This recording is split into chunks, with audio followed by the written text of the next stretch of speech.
증시 대담 프리뷰입니다. 국내 증시 전일 급반등하면서 2600 중반까지는 회복한 상황입니다. 여러 이유가 있겠지만 아무래도 국내 증시 밸류에이션적인 매력이 좀 높아졌다라는 분석이 있었습니다. 이 차트 보면서 말씀드려보도록 하겠습니다. 차트가 좀 어지럽게 펼쳐져 있지만 한마디로 밸류에이션이 굉장히 싸졌다라는 얘기입니다. 0.9배 차트가 잘 보이시지 않을 수 있겠지만 0.9배가 몇 배, 얼마냐면 2,480이었습니다. 2,480. 무슨 얘기냐? 0.9배 라인을 깨고 내려가게 되면 상당히 이 어떤 공포 분위기다라는 얘기를 좀 드리고 있는데 우리가 얘기하고 있는 금융위기라든지 뭐 예전의 어떤 공포 국면에서 항상 우리가 생각하는 부분들이 0.85배게 되면 금융위기 수준의 레벨입니다. 그래서 최근에 주가가 하락했었던 부분은 금융위기 레벨까지 가는 건 아니다라는 인식이 강해졌었고 그래서 2,500 중반이 깨졌을 때 상당히 매력적인 그런 포인트였습니다. 아래에 있는 차트 옅은 파란 선이 뭐냐면 우리나라의 ROE 차트입니다. 물론 레벨로는 뭐 직전 고점보다 상당히 낮은 수준이긴 하지만 그래도 회복되는 그런 국면이었다라고 생각을 해보면 지금 어제의 리바운드는 여러 이제 글로벌 환경이 조금은 안정되는 모습도 있었지만 국내 증시의 가격 매력도가 제일 컸다라는 부분이고요. 그리고 지금 경기가 그래도 미국을 중심으로 상승 국면이기 때문에 이렇게 경기가 상승 국면일 때는 고점에서 10%의 급락세 이상으로 나오진 않았습니다. 즉 5에서 10%의 조정이라면 상당한 가격 조정이라고 볼 수 있기 때문에 지금 이전 고점에서 지금까지의 10% 조정이면 또 공교롭게도 2,500 중반 라인이었습니다. 그래서 2,500 중반이 깨지게 되면 상당히 매력적인 가격이었고 조금은 과단성 있게 주식시장에서 비중을 좀 늘려야 되는 거 아니냐 이런 인식이 강하면서 어제 좀 반등이 나왔습니다. 그렇다면 지금 어디에 또 시선을 두어야 될지가 중요한데 다음 차트를 보면서 말씀을 드려보면 결국은 또 실적이지 않겠냐는 생각이 듭니다. 물론 실적 시즌이 1분기이긴 합니다만 1분기 실적을 통해서 아마 2분기에 대한 전망들이 많이 유입이 될 겁니다. 지금 2분기에 대한 전망 업종별로 보시면 단연 반도체가 가장 중요합니다.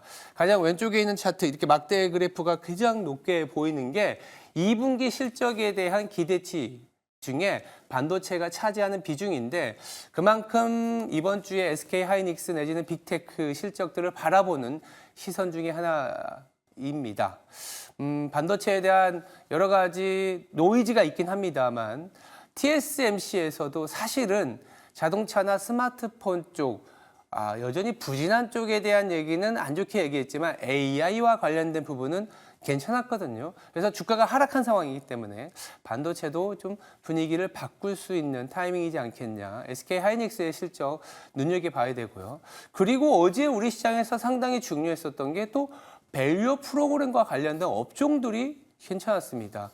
그리고 2분기 실적에서도 보험이나 증권 그리고 자동차와 같은 밸류업과 관련된 기업들의 실적이 좋게 나오고 있기 때문에 뭐 대외적으로는 반도체, 대내적으로는 밸류업이 다시 물론 총선 이전만큼의 모멘텀은 아니겠지만 그래도 주가가 너무 급락을 하다 보니까 이 급락세에서는 이런 어제 분리과세 배당에 관련해서 분리과세를 해줄 수 있다 할 것이다라는 정책 당국의 의지가 드러나다 보니까 밸류업 프로그램과 관련된 이런 보험, 증권 내지는 자동차 업종이 상당히 좋았습니다. 그리고 마지막으로 이제 유틸리티 쪽도 최근에 2분기 이익이 올라서고 있는 모습인데 유틸리티 하면 어떤 부분이냐면 우리가 전력기기와 관련된 업종들도 들어가 있습니다. 그래서 정리하자면 최근에 어떤 환율, 고환율, 즉 미국으로의 수출이 좋은 반도체, 자동차, 전력기기 쪽에 이익 상향 조정이 이루어지고 있고 그리고 보험이나 증권, 자동차처럼 밸류업 프로그램과 관련된 업종들의 이익도 상향 조정되고 있는 분위기이기 때문에 주가가 급락하고 좀 바닥을 잡는 과정에서는 결국 또 수출주, 밸류업과 관련된 프로그램과 관련된 업종에 또 눈여겨봐야 되는 거 아니냐라는 생각이 좀 들고 있습니다. 그래서 이어지는 증시 대담에서는요, 시장의 방향성에 대한 얘기 그리고 그 안에서 어떤 섹터에 집중해야 되는지 자세히 살펴보도록 하겠습니다. 예, 증시 대담으로 이어지겠습니다.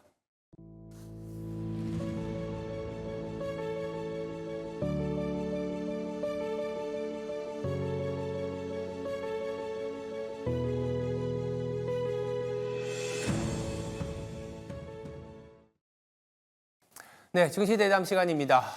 황유연 신한투자증권 영업부 PB팀장 나와 있습니다. 안녕하세요. 네, 안녕하십니까. 네. 어제 우리 증시는 그래도 좀 미증시의 그 금요일 폭락장에서 벗어나는 모습을 보여주긴 했는데 여전히 이 투자자들은 뭐 숏배팅이라고 할 수 있는 인버스 이 ETF를 좀 사시기도 하고 그리고 빅테크 실적을 기대로 보다가 TSMC와 ASML을 보면서 약간 우려하시는 분들도 있거든요. 그래서 이번 주 증시 방향성이 굉장히 중요해 봅니다. 어떤 방향성을 보여줄까요? 저도 이번 주하고 다음 주가 굉장히 좀 중요한 향방일 거라고 생각이 좀 많이 듭니다. 근데 다만 여러 가지 이유로 아직은 포기하기는 좀 포기라는 말 자체도 사실 좀 그쵸? 과한 편인 것 같고 아직까지는 해볼 만하다라는 생각이 계속 드는 이유들은 뭐 앞서서 설명 잘 해주셨지만 항상 아무리 상승장이어도 이 정도의 조정은 항상 나왔었던 부분들을 우리가 경험상으로 많이 가지고 있고요. 최근에 외국인들의 선물 매도가 이번 우리나라 주식시장 변동성의 좀 주요 요인이 아니었나 생각이 좀 들고 있습니다. 일단은 이번 달 들어서 외국인들이 또 한 선물을 한 5조 넘게 매도를 하고 있거든요. 네. 근데 그럼에도 불구하고 삼성전자 보시면 아시겠지만 외국인들은 이번 달에도 한 1조 이상을 계속 순매수를 해주고 있습니다. 근데 요 비슷한 상황이 1월 달에도 있었거든요. 1월 달에도 금리 인하 기대감이 좀 뒤로 밀리면서 선물 매도가 11월, 12월에 들어왔던 수량 대비해서 올해 1월에도 한 5조 가깝게 6조 정도 나왔던 걸로 기억이 나는데 외국 선물 매도가 좀 많이 나왔었고요. 그때 당시에도 외국인들은 현물을 주식을 순매수를 했습니다. 근데 이번 달도 거의 비슷한 패턴이거든요.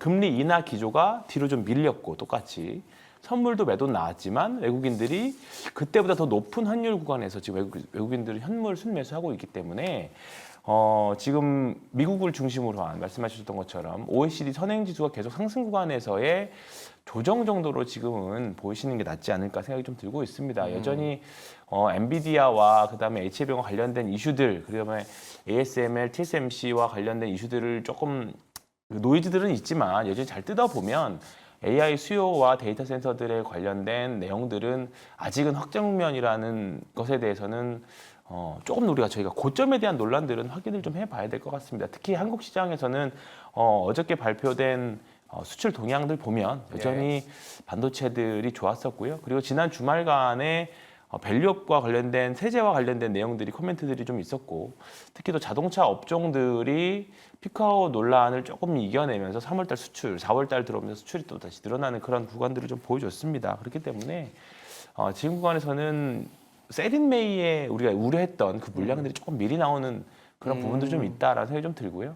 지금 지난밤에 또 엔비디아도 반등을 좀 해줬었잖아요. 그렇죠. 그렇기 때문에 미국 지형도 지난주 금요일이 옵션 만기일이었기 때문에 변동성이라고 본다라고 하면 이게 추세적으로 하락으로 돌아서기에는 나중에 이게 하락입니다라고 우리가 제가 늦게 말씀드릴 수도 있지만 이 추세 추종의 관점에서는 조금은 더 확인해야 되지 않을까 그 생각을 좀 하고 있습니다. 그래서 우리가 지금 그때 말씀드렸던 반도체, 밸류업, 바이오, 2차 전지들 어제 또 금리와 가장 민감하게 좀 관련된 섹터인 바이오도 좀 사실 상승을 했었거든요. 지켜냈었거든요. 그렇기 때문에 2차 전지까지 이 네 가지 섹터에 조금 비중 조절을 하시면서 하는 매매들, 포트폴리오 관리가 정말 이번 주, 다음 주가 중요할 것 같습니다.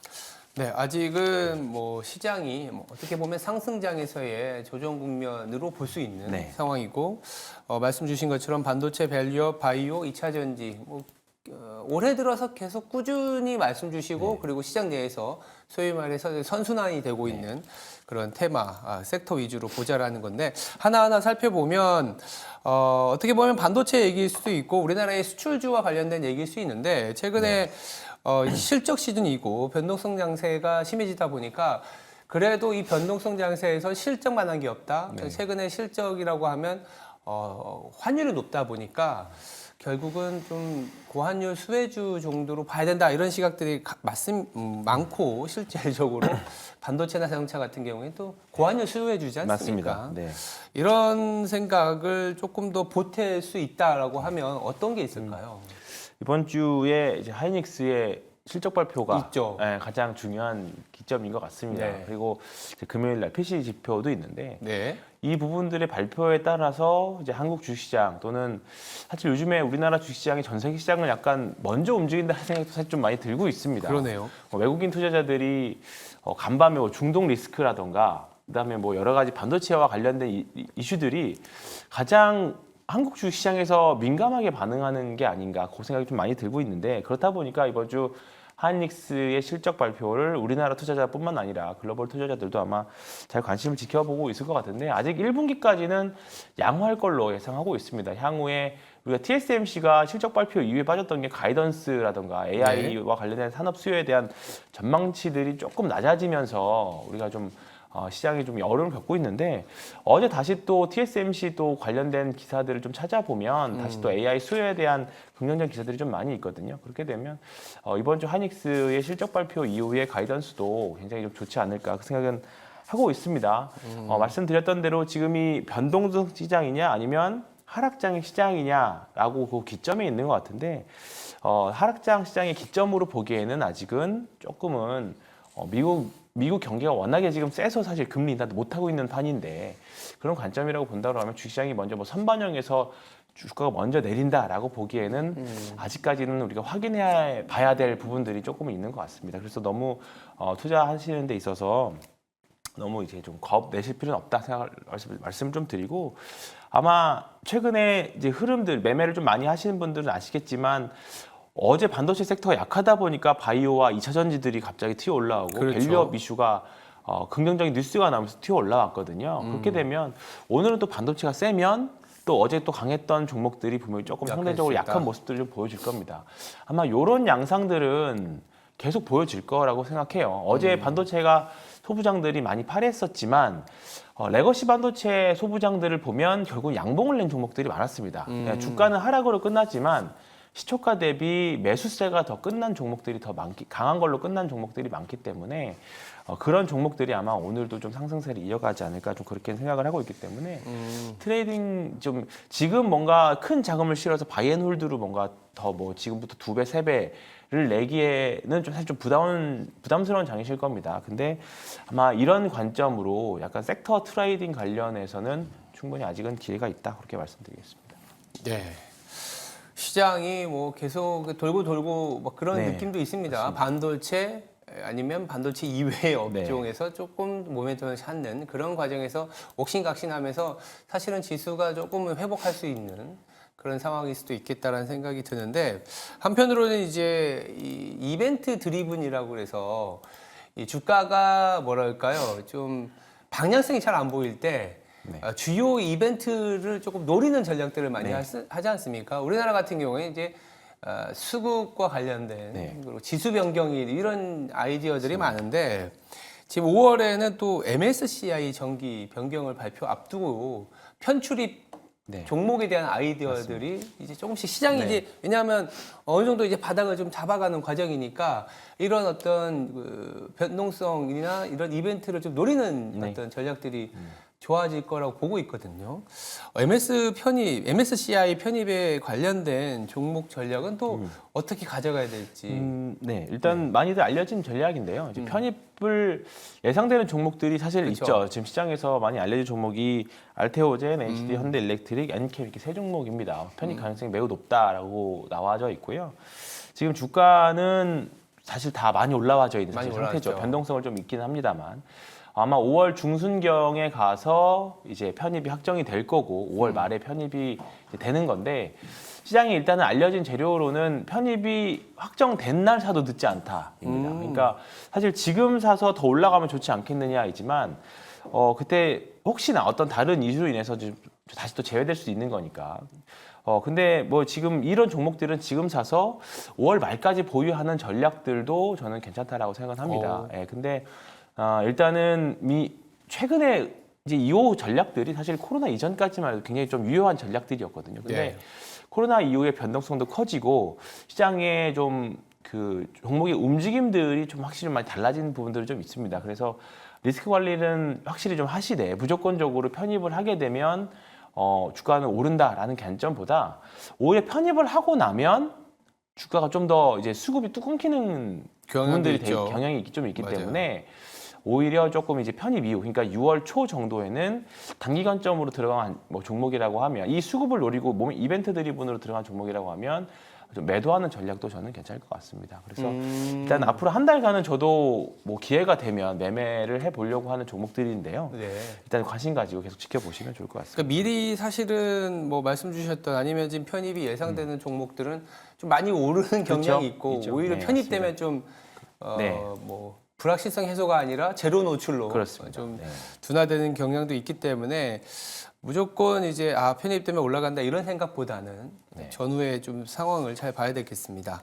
그리고 아까 이제 여러 얘기를 주셨지만 이제 반도체가 어제는 좀 눌렸어요. 반도체 업종이 좀 눌리고 물론 이 반도체 업종 중에서도 사실은 SK 하이닉스와 삼성전자가 좀 눌려는 경향이 있었고 반사 효과라고 해야 되나? 나머지는 다 오르는 맞습니다. 그런 네. 상황이었는데 그 중에 제약바이오도 있었고요. 네. 근데 제약바이오 그렇다면 오늘 만약에 어제 간밤에 미증시는 반도체 중심으로 또 올랐거든요. 맞습니다. 엔비디아라든지 네. 필라델피아 반도체 지수도 급등을 해주기 때문에 오늘 반도체 오르면 또 제약바이오는 또 어떻게 해야 되나 이런 생각들도 있을 수 있습니다. 어떻게 봐야 돼요? 말씀하셨던데 저는 좀 그런 경향으로 밀 것 같습니다. 그러니까 지금 다 개별 종목들마다 이슈가 있는 종목들이 다 있습니다. 사실 맞아요. 그런 종목들은 확실히 좀 좋은 모습들이에요. 근데 그에 반해서 그냥 아무런 뭐 그 임상과 관련된 데이터라던가 어떤 학회에서 특별한 이슈를 보여주지 못하는 바이오들은 사실 조금 더 시장에서는 많이 소외되고 있는 그런 상황이거든요. 그렇기 맞아요. 때문에 일단 무조건 그 종목이 이름에 뭐 바이오가 들어가 있든 하는 일이 제약 바이오이든지 간에 상관없이 단기적으로 어떠한 그 회사가 어떤 학회에서 뭔가를 보여줄 만한 이벤트를 갖고 있어야 됩니다. 그렇지 않으면 제약 바이오가 우르르 올라간다고 해서 따라 올라가는 그런 시장은 확실히 아니거든요. 그렇기 때문에 일단은 첫 번째로 종목 선정이 굉장히 좀 중요할 것 같고요. 그게 아니라고 하면 사실 오늘 반도체가 세고 바이오가 약하다라고 하면 그런 이벤트들을 좀 상대적으로 덜 보유하고 있는 기업들은 상대적으로 좀 더 많이 하락을 해버릴 수 있는 상대적인 부진을 보여줄 수 있는 그런 날일 수 있습니다. 그렇기 때문에 오늘도 사실 그러니까 어제처럼 반도체가 너무 밀린다고 해서 너무 낙심하실 필요도 없고요. 어제 바이오가 너무 오른다고 해서 바이오를 막 이제 이거 지금부터 2배 간다, 3배 간다 너무 이제 지금 환희에 차실 필요도 없습니다. 그렇기 때문에 그 밸런스를 맞추는 과정, 서두에 말씀드렸던 포트폴리오 전략이 굉장히 좀 중요한 관계이기 때문에 그 전체 비중 조절, 그다음에 섹터별 자금 관리 이렇게 계속 중요하게 좀 생각하시면서 가시면 좋을 것 같습니다. 근데 제약바이오 같은 경우에는 사실 또 금리에 굉장히 좀 예민하지 않을까요? 네. 그래서 금리가 좀 내려가주거나 내릴 수 있다라는 뉘앙스가 좀 나와주면 네. 좋을 텐데 지금 우리나라도 그렇지만 연준 스탠스를 보면 이거 금리 그쵸. 내리기까지 너무 오랜 시간이 네. 걸릴 것 같다. 이런 우려가 좀 있는 업종이거든요. 그래서 반대로 저는 나중에 금리 인하를 하게 되면 얼마나 세게 올라갈까도 생각을 하고 그런 있습니다. 것도 있나요? 네. 저는 사실 그 생각을 좀 하고 있습니다. 그러니까 지금 사실 3월 달에 우리나라 바이오 제약들이 특히 모멘텀 갖고 있는 종목들이 사실 급등을 많이 했었습니다. 맞아요. 그러다가 4월 들어서면서 이제 좀 많이 밀려 있는 맞아요. 상태거든요. 근데 아마 이제 금리가 다시 인하에 대한 이야기가 조금 더 구체화되면 다시 정고점을 돌파 또는 정고점까지 갈 수 있는 종목들이 충분히 나온다고 생각을 합니다. 그래서 우리가 이번에 어제 밸류업에서 힌트를 찾는다면 그 2월 달에 올랐던 밸류업 종목들이 결국 어제도 사실 시장의 주도주 맞아요. 역할을 했죠. 자동차와 네. 금융 주식들. 그런 관점을 본다라고 하면 3월 달에 많이 올랐던 바이오가 나중에 금리 인하했을 때 다시 제약 올라갈 수 바이오의 있다. 주도주일 확률이 매우 높다라고 생각합니다. 시장은 그렇게 반복을 하기 때문에 그래서 지금 뭐 그쪽 관련된 종목들 지금 조금 뭐 잔고에서 좀 손실을 보고 있다고 하더라도 그 종목이 가지고 있는 모멘텀들이 소멸되거나 다시 뭐 무산된 게 아니라고 하면 아직은 저는 조금 더 홀딩 하셔도 되지 않을까 생각합니다. 알겠습니다.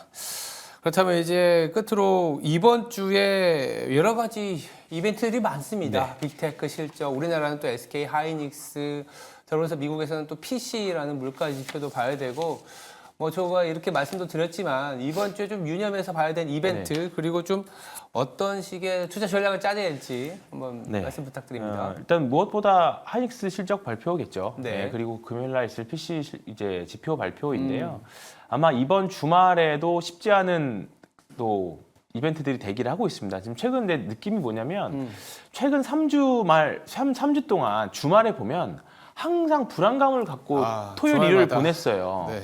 예, 그게 뭐 실적 발표든 아니면 전쟁이든지 간에. 근데 생각보다 다 월요일 날 다 강했습니다. 예, 그렇기 때문에 그런 악재들을 다 견디고 시장이 다 생각보다 강한 모습들을 좀 보여줬기 때문에 사실 이번 주말에도 뭐 악재가 있더라도 조금은 지켜내지 않을까 생각을 좀 하고 있습니다. 그래서 사실 이번에 그 빅테크 실적 발표들이 지나고 나면 사실 한 6월 정도까지는 또 모멘텀 소멸 구간이거든요.